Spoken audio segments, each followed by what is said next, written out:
I tend to question all I know, but then it's on with the show. I hope you like it, but how are you today? What's heavy on your mind? Or how do you suppose we'll find the answer of what we're looking for? You know the answer to your questions. You know the way. Now who knows the answer to your question? Who knows the way? So now we begin. Let go of all that's been, just ask. And answers will appear. Deep in your heart, questions are the place to start. Relax. I think you know your way. And the question simply opens up your mind. And the answers your eyes can see where once was blind. All of life is filled with looking for the right answers and questions. Now who knows the answer to your question? Who knows the way? Who knows the answer to your question? Who knows the way? So challenge your life. Keep the edge upon the knife. Remember what this life is for. Nothing stays the same. And you and I can play the game. Remember, I think you're on your way. And the question simply opens up your mind. And the answers your eyes can see where once was blind. All of life is filled with looking for the right answers and questions.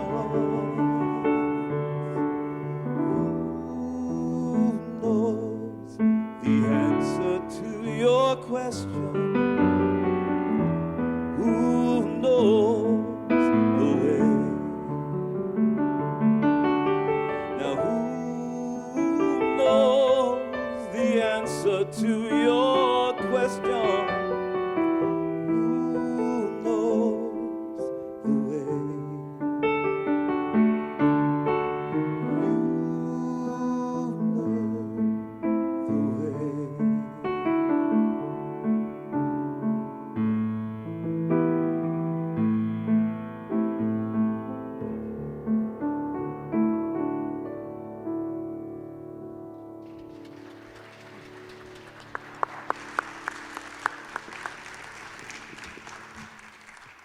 Thank you, Jerome. Thank you, Robert. Welcome, everyone. It's good to see you this morning. It's a beautiful day. Can you believe it's going to be around almost 60 degrees today? Can't believe it in Kansas City. For those of you who are watching live stream, hope you're having good weather too, but we're really excited about this because that's something to be excited for on January 15th, to be almost 60 degrees. I'm Reverend Sandra Campbell, and it's my honor to welcome you to Unity Temple on the Plaza, where diversity is praised and peace and harmony are the rewards. I just have a few brief announcements. First of all, we will be closed tomorrow celebrating the Dr. Martin Luther King Jr. holiday. It's a day on not a day off. So we encourage all of you to do something special for yourselves and for others tomorrow in honor of Dr. King and what he stood for. Planned giving. This is the 75th anniversary of Unity Temple on the Plaza, and we're having a Renaissance campaign. We're inviting you to open your hearts and your minds to help us continue this beautiful sanctuary, this beautiful church, this beautiful place where people come for rest and inspiration from all over the world. And we're open usually 7 days a week, except for tomorrow and some holidays. So we would love for you to help us by becoming an ambassador if you're not already in the recurring giving program, by donating your tithes. We would love to have you increase those if you can. We have a lot of work that has to be done to keep this 75-year-old building in tip-top shape. And we want to thank those who make sure this building is in tip-top shape, and that's our staff. Many of them are working behind the scenes. They're in their offices, in the bookstore, and everywhere else, making sure this service goes on every Sunday, and all the events and activities that take place throughout the week. And we have hundreds of people coming through our doors every day. Amazon Smile is one way that you can also give. So if you're an Amazon customer, please choose Unity Temple on the Plaza as an organization. We're a 501c3, so we're qualified. When you make a gift, when you buy something through Amazon, 0.5% is donated to the charity of your choice. So consider Unity Temple. If you're joining us on live stream, Kathy Sweeney wants to know who you are. She wants to send you a copy. She wants to send you the newsletter for live stream. So please send Kathy Sweeney with a K, Kathy@unitytemple.com, your email so that she can add you to the list. So why are we here today? Today is January 15th. Today is Dr. King's birthday. So you're in for a treat when you hear Rory Hutt, who's just a great speaker, a Unity student in the ministry program. And I know you're going to be, I'm excited to hear you. So I want to start with just a simple explanation for those who just walked in the door, or you're new to Unity, you don't know what it's about. We only have 5 principles. We don't have any dogmas or creeds. So the first principle is that God is. God is everywhere and everything all the time. The second principle is that we are made in the image and likeness. Therefore, we are inherently good, just as God is. We have God in us, the divinity of God in us. We co-create with God through our thoughts held in mind. We align our heart mind with God through affirmative prayer and meditation, and we live the truth we know. We walk our talk. When we know better, we do better. You don't have to believe any of these, just like gravity. You don't have to believe in gravity, but it works. It's an irrefutable law. These principles work. So that's the nutshell of what unity is. So before we get into the lesson, I want to share with you just some slight humor to whet your appetite. There was an American journalist on assignment to Jerusalem. She'd been hearing stories about this elder rabbi who every day, twice a day, would go and pray at the Wailing Wall. One day, looking out of her window, she happened to see him. She ran out from the hotel and she waited 45 minutes till he got through praying. And every time he prayed, he would beat his head up against the wall. So when he finished, she stopped him and she said, "Sir, can I have an interview? I'm a correspondent from the United States and I'm working on a story." He said, "Sure." So she said, "How long have you been coming to this wall?" He said, 50 years. 50 years. She said, "And for 50 years, what have you been praying about?" He said, "Well, I pray about world peace.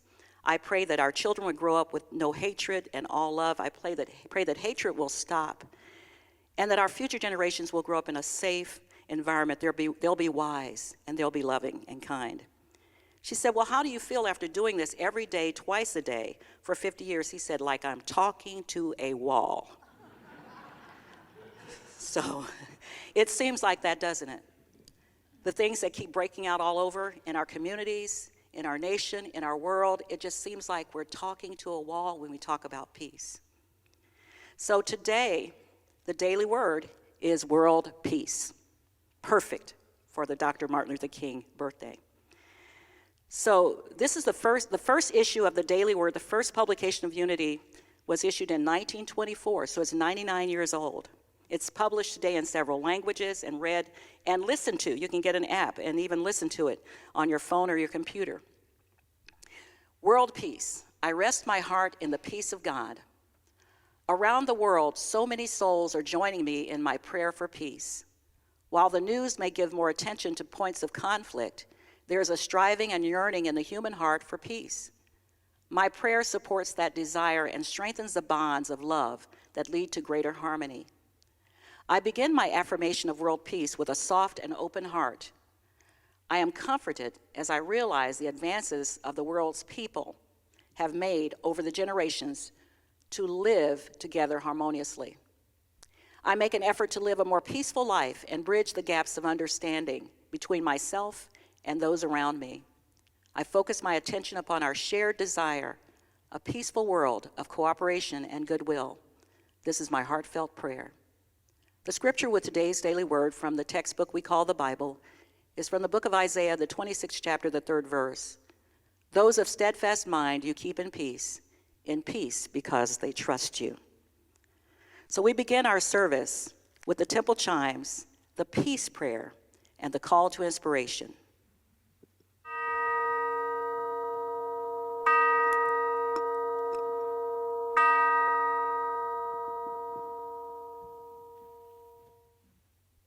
Let us join in together in this affirmation of peace. On this day, we dedicate ourselves to peace on earth. We accept ourselves without harsh judgment and express appreciation for our individuality. We live without fear to meet the events of this day with confidence. We accept others without prejudice to experience a sense of unity with all people. We honor our earthly environment and recognize a oneness with all creation, in harmony with ourselves, our lives, other people, and all of nature. We live this day with a peaceful mind, a peaceful heart, and a peaceful spirit. Thank you, God. Amen. There is only love. There is only love. A love so pure and a love so kind. There is only love.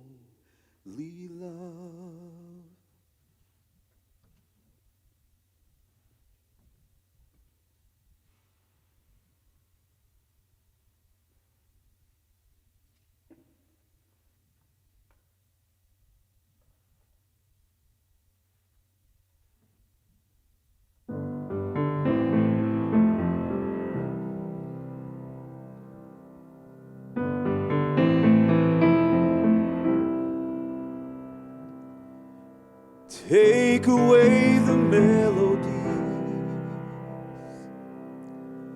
Take away the songs I sing. Take away all the lies and the songs that I write. Give my life an offering. Take it all, take everything. Let them see you in me. Let them hear you when I speak. Let them feel you when I sing.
morning, Unity Temple. So I was so honored for the opportunity to come speak with you and just walk with you a short while this morning. And Reverend Sandra, with her mentorship, directed me on the daily word and part of the meaning of today, which, as we're all aware, today is Martin Luther King's birthday. And when we think about Martin Luther King and what he did for the world, I want to look a little bit further back into what made him who he was. One thing was a vision, and his vision was not just casted by him, it started before him. Because if we know, his father was a minister, a Baptist minister, and when you're studying Christianity, we're studying the teachings of Jesus. And Jesus also had a vision, did he not? He was always challenging the way people were thinking, to encourage them to think freely, to think as they are. And as he did that, he did experience some challenges. A lot of people did not appreciate what he was doing out there in the world. And even when we think of Martin Luther King, we see the same trend in his story. And he knew that his life was short. He knew that there was an ending coming to it. But that didn't ever discourage him. He continued to go down that path because that's what he believed in. And when we think even one step before him, he went to a university that was founded by Booker T. Washington. And this was a very humble man whose story I want to go into a little bit.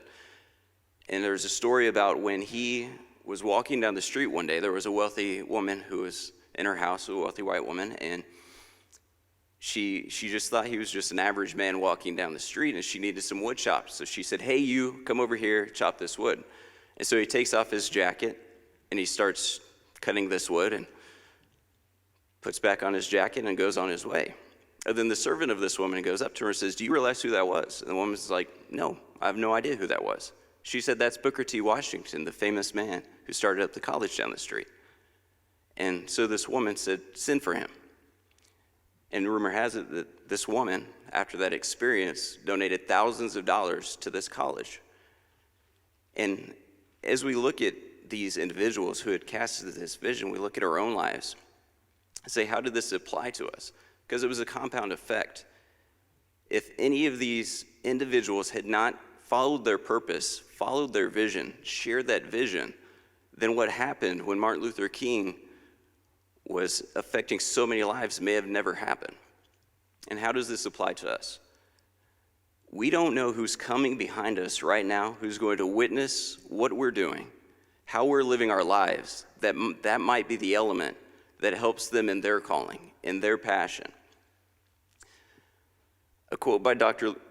Martin Luther King said, "The time is always right to do what is right." Now, tying in with world peace, there's always something going on. There's always something that we can focus on. The Daily Word was fantastic because it was stating that the news is full of negative things. There's always things that will challenge our peace of mind. And if we're going for world peace, watching the news isn't going to do it for you. What it takes is, where are you at right now? What can you affect? And are you controlling your own attitude? And if you're with someone, are you helping them see something more in themselves? What kind of vision are you casting? Is there criticism or is there love coming out from that energy? When we look at Dr. Martin Luther King, when he spoke, and one of his most famous speeches was, "I have a dream." And when he said that, he had a clear vision of what it is he was wanting to create. So if you're thinking about world peace and what that looks like to you, do you even have in your mind what that is? When you're thinking of conversations with people, is it that you're trying to create world peace by taking something away? Such as, if this person wasn't this way, then we'd have world peace. Or if that country, if something that I've heard throughout my life is, if everyone were just to find Jesus, the world would be a peaceful place. And so basically what you're saying is, I'd like the large part of the world that doesn't necessarily follow that religious experience to suddenly shift into something that they aren't, and then peace is going to come. And so as you think about that, and you think about what world peace means to you, is it that you're trying to add to something to shift perspective, or is it that you are only seeing it if something is taken away? When Martin Luther King gave his speech, he always tried to just shift people's understanding, and you can feel it in his words. You can feel it with that expression of energy that he has, because he always had this amazing posture to him. And I'd encourage all of you, once you leave here today, get on YouTube and look up some of the speeches.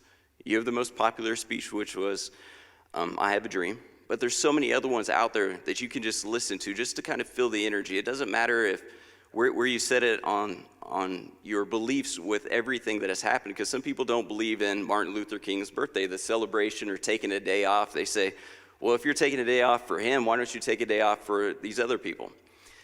And I can understand that in a way, but then again, once again, going back to the world peace, are we looking for, wow, what a great opportunity?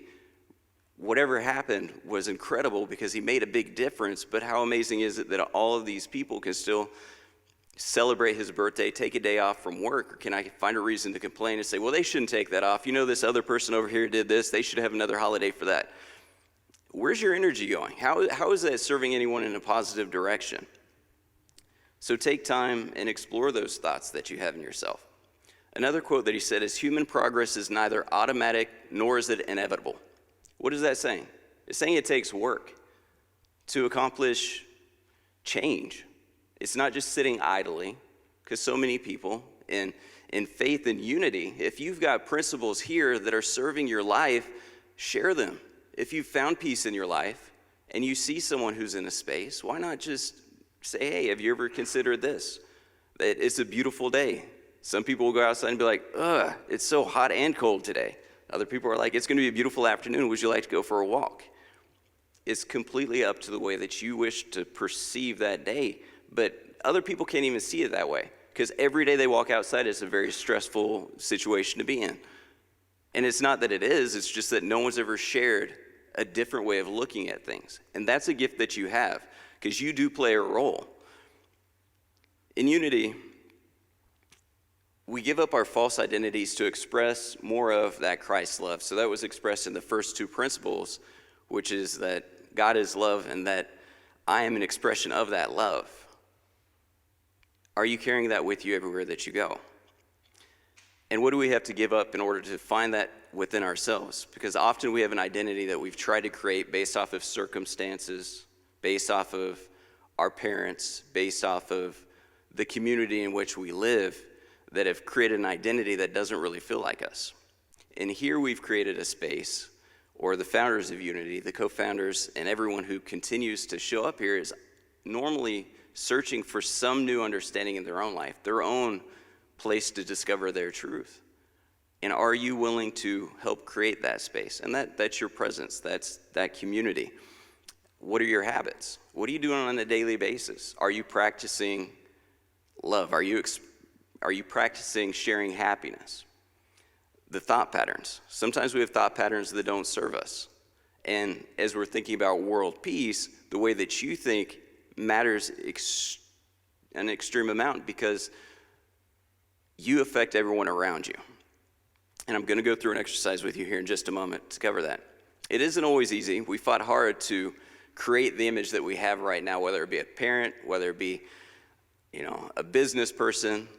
But as you're going along that path sometimes, and we see that often, you'll see someone who's in the later stages of their life and they're searching for, what is my identity? Who am I in this stage of my life? And that is such a beautiful space to get to. The earlier in life, the more discovery you can have, because the teachers are waiting. The Martin Luther Kings are out there. Jesus, for example, or Buddha, or another person who influenced Martin Luther King was Gandhi. The non-interference. Now, Gandhi did not share the same spiritual beliefs that Martin Luther King did, but what he did is he was able to learn from the experience that Gandhi had and brought it to where he was at and made a huge difference through a non-aggressive way of making change. Another quote that he had is, history will have a record that the greatest tragedy in this period was not the stringent clamor of bad people, but the appalling silence of good people. A term that's recently come up was the anti-racist. I'm like, I have no idea what this is. And for those of you who don't know, I'm multiracial. I was raised in an all-white community, and so I was not raised to look at the social issues of racism growing up. My mother kept me very sheltered in a way. I think she threatened all of my teachers that if anyone says anything negative to me, she'd go after them. My mother was white, and I appreciate that.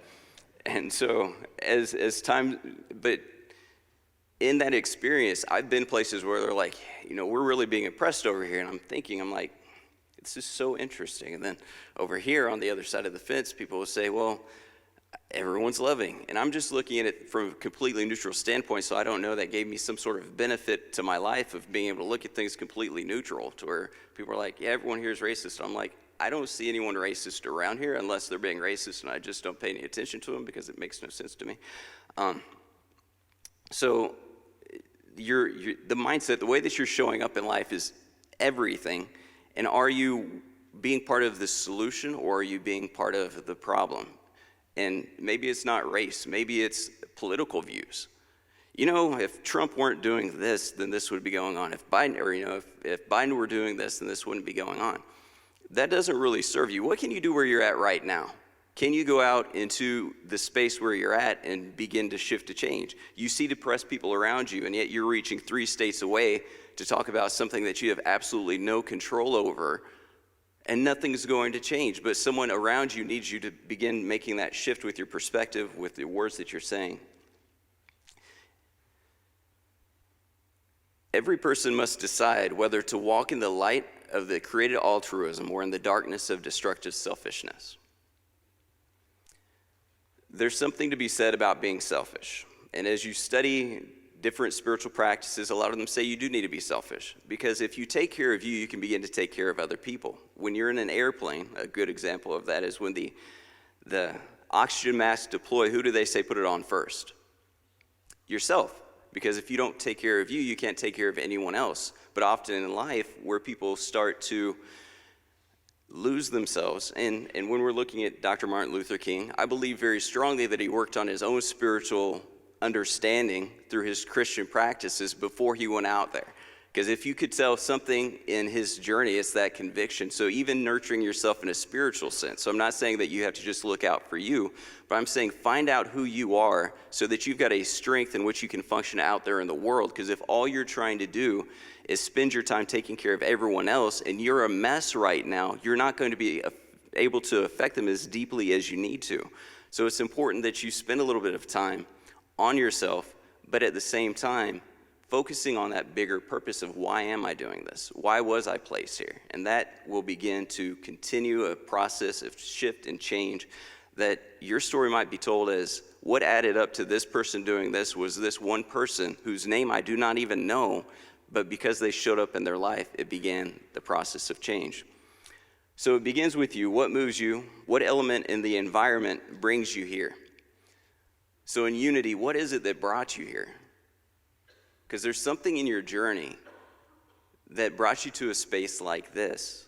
And if you're not really sure why you're here right now, take some time to explore that, because there's going to be a lot of strength in there that you can begin to apply to other people, that you can begin to share. And it may just be one simple thing, which is I was just looking for a place to where I can start to find who I am. And that's, a lot of people don't even know that's out there.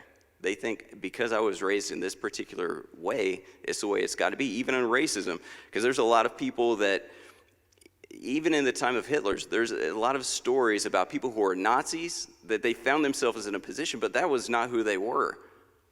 And it was very dangerous to be exploring these types of things. For Martin Luther King during that time period, it was very dangerous for him to do that. And obviously he paid the price of his life for him following what he was passionate about or what he believed in very strongly. Jesus, same thing.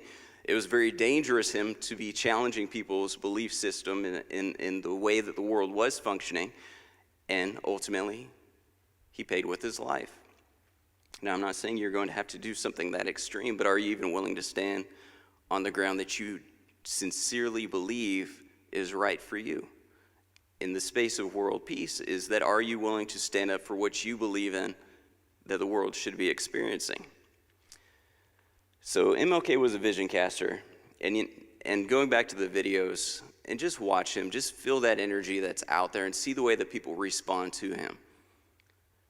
It's there for a purpose, and your story is not finished yet, so how are you going to apply that?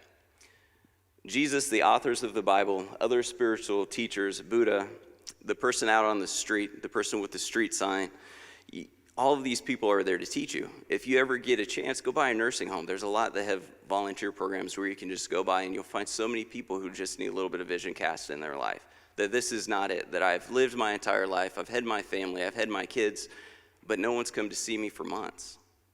There's an opportunity for you to serve, but it doesn't just have to be that person, because there's a lot of younger people who are also growing up in a position where they're very lonely. No one's ever cast a vision of love into their life. Show up for them. In a community like this, just say hi. There's been many times that I've been in a service like this, and then there's someone sitting in the very back to where they just leave and they cry because they just needed someone to come and talk to. But unfortunately, because community was not being practiced, that they just came and they went, and they feel like, wow, there's no one there. Something I'd encourage you to do is once service gets done on Sundays, go downstairs. Engage in conversation. Your story has value. If I have one underlying point in this, it's your story has a lot of value. Find that value, share that value with other people.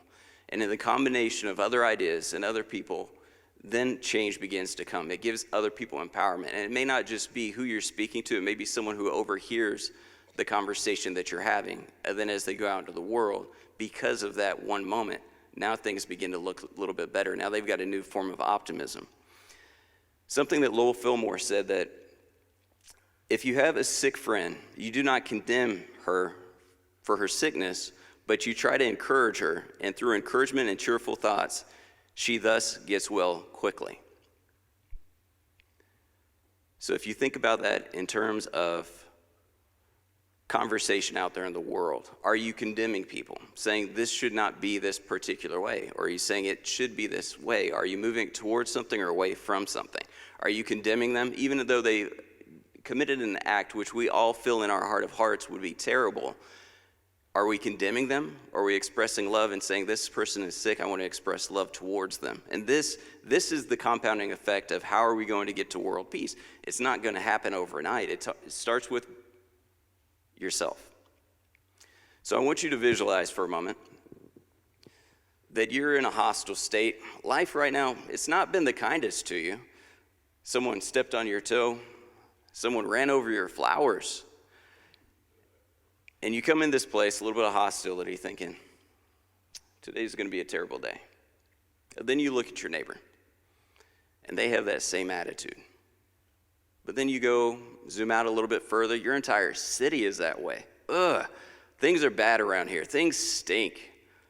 Then you zoom out a little bit further and go to the state level and say, ugh, this state is a mess. Why would anyone live here as you're living in the middle of it? This thing needs to change. Then you zoom out to the country. Then you see a lot of people in the exact same state. And then somewhere inside of you said, world peace would be great. That's interesting. Let's look at it another way. So you come to this place of peace. You come here for new understanding, a shift in perspective. You see love in the neighbor who's next to you as they're here to expand themselves with a curiosity, a genuine interest in life. You see the child out on the street who's playing in the mud, and you're like, oh, that's so cool. I remember playing in the mud. And your entire physiology starts to change, of one of excitement, one of love and enthusiasm. Then you look at your neighbor, and they're smiling because they're like, it was worth getting up this morning. It's going to be a beautiful day. We'll be able to go outside and just take a walk. This is going to be awesome. This is going to be a great day. Then you zoom out to the city, and there's a little bit of conflict. You see the person who's struggling a little bit, and you just say, hey, you're wonderful. I love you. You don't need to know their story, but it's just an expression of energy. And then they begin to smile. And so now you've got the entire city which begins to shift, and the excitement begins to change because you're not spreading any negativity. You're beginning to spread that love. Send them a good talk. You hear this motivational talk, and you're like, gosh, that was really good. I want to see that. Or you find this lovely picture, this lovely article, and you share that with your friends. And then all of a sudden, your entire state begins to change. And then the country begins to change. And then ultimately, that's when the world begins to change. It's not through cynicism and negativity, but it's that expression of love and positivity. And that's what the leaders of today, the leaders of the past, like Martin Luther King, they're out there. If you're listening to their messages, If you find yourself in a negative space, take some time, pause, reflect on where you're at, number one. So before you go and dive into all the challenges the world has, just look at yourself, look at what's going on, and then begin to expand outside of yourself, and you can begin to affect the lives of other people. And then ultimately, that is where world peace comes from. That is what these amazing examples like Martin Luther King Jr., or you look at, the teachers of unity, you look at Jesus, you look at Gandhi, you look at all of these fantastic people, Mother Teresa, they all did something significant. They all spread love in some capacity. But if in your mind you're like, Mother Teresa, I've heard about her, she did some of these negative things, because stop it. It doesn't serve you. Like, if you enjoy the negative feeling and the way that your body feels when you go into those negative, by all means you can read it. But if you're like, I want more positivity and love, then stop yourself. Watch what you're thinking about. Watch how you're holding your body. Sit upright, get your body right, and express that out there in the world, and you'd be amazed at how the world changes. Wayne Dyer had an expression. He said, loving people live in a loving world. Hostile people live in a hostile world. Same world. What world are you living in?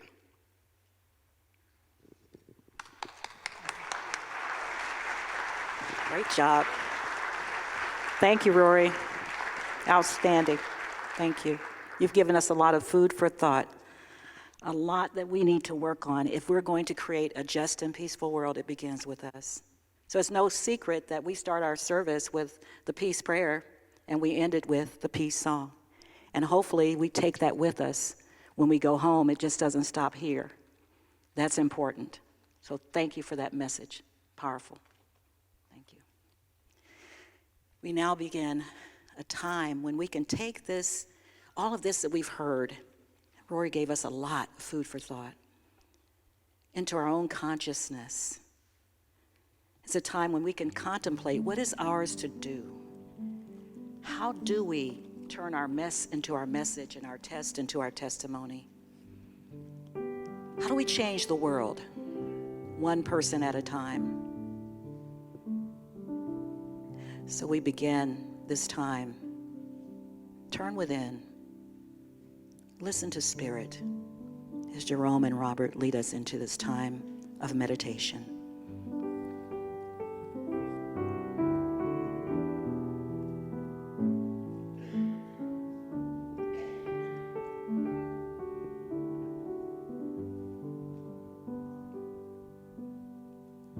Our thoughts are prayers, and we are always praying. Our thoughts are prayers. Listen to what you're saying. Seek a higher consciousness, a state of peacefulness, and know that God is always there. And every thought becomes a prayer. I invite you now to take a deep, relaxing breath. Find the most comfortable position wherever you are.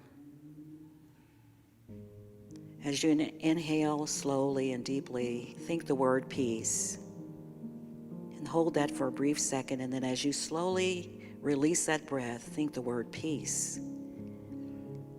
Inhaling peace and spreading peace around every breath you take. Feel your body become more and more relaxed. And if you would choose, you can close your eyes. And keep breathing in slowly peace. As thoughts come up that distract you, just breathe in and hear the word peace in your mind. And then breathe out and hear the word peace again.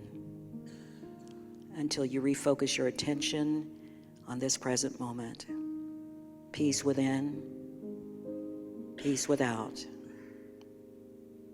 Peace within, peace without. I draw your attention to the affirmation in today's daily word on world peace. Take these words as your own. I rest my heart in the peace of God. I rest my heart in the peace of God. Peace is your homing place. Peace is your North Star. Peace is your center. In this moment, I consciously quiet my mind and open my heart, accessing the divine peace that is always available. I gently shift my focus away from disruptive thoughts. I breathe in peace. I allow peace to grow in my awareness, in the silence. I breathe in peace. I breathe out peace in the silence.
I invite you now to continue to breathe naturally, reminding yourself that if you live in peace, peace will live in you. In the scripture we read, Jesus speaking to the disciples, "My peace I give to you, my peace I leave with you. Not as the world gives, do I give to you. Let not your hearts be troubled, neither let them be afraid." When you have peace within, you will have peace without. As I go about my day when I experience some challenges, I have a favorite affirmation that I'll share with you. I am poised and centered in the Christ mind, and nothing can disturb the deep, calm peace of my soul. I hold that truth, that affirmation with each of you. And as we close today, I invite you to sing with all gusto the truth as to how we can create peace on earth. And when we sing the words, "Let there be peace on earth, and let it begin with me." You don't quite feel it because of what you've seen in the news. Fake it till you make it. Live in peace, and peace will live in you. So I invite you to return your attention to this now moment, feeling peaceful and peace-filled. And we say thank you, Father, Mother, God, for the peace that passes all understanding, that as we walk in peace and live in peace, we create peace wherever we go. And so it is. Amen.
Thank you, Jerome.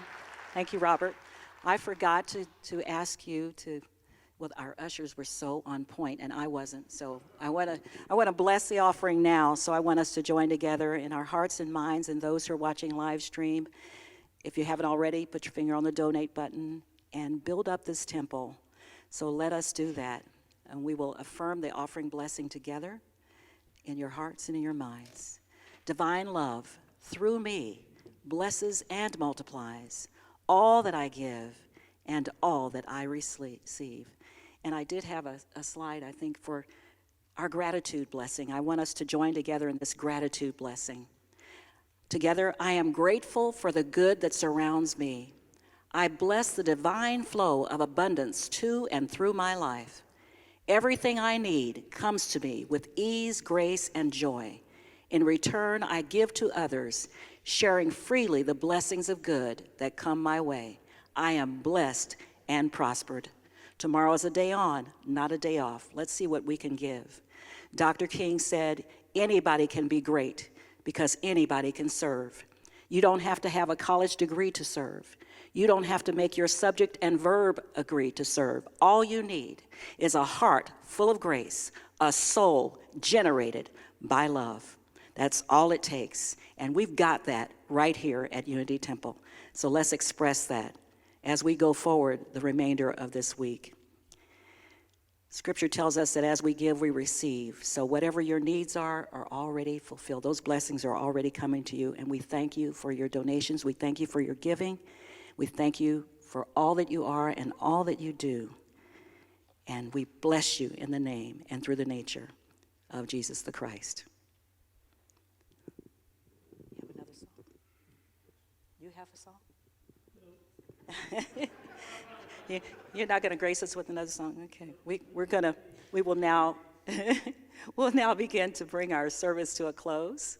I invite you to stand and let's join together for the prayer for protection.